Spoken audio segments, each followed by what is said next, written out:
بسم الله الرحمن الرحيم.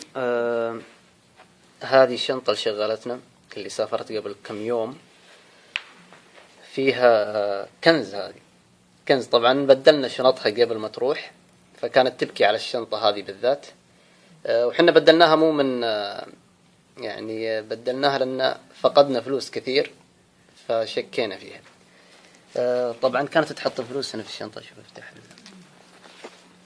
يعني ممكن ما يكون واضح، بس هنا شق هذه. وين المدخل؟ هذا المدخل اللي كانت تحط منها الفلوس.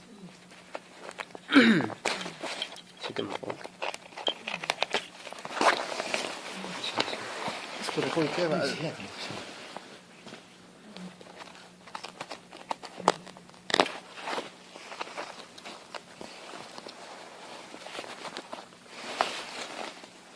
شوفوا الفلوس هذه كم؟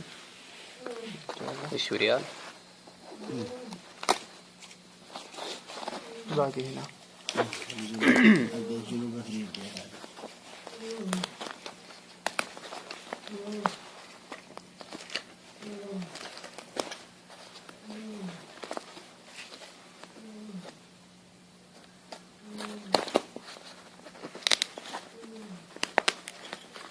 ظاهر باقي خلاص.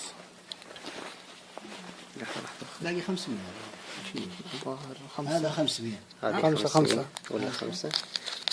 طيب عموما هذه كانت تحط في الشنطة. طبعا اللي طلعناه من الشنطة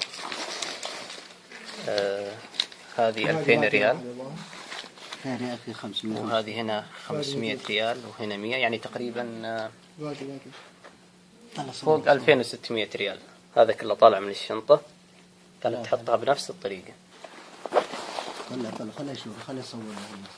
طلع شوي خليه يشوف. شوي وخلي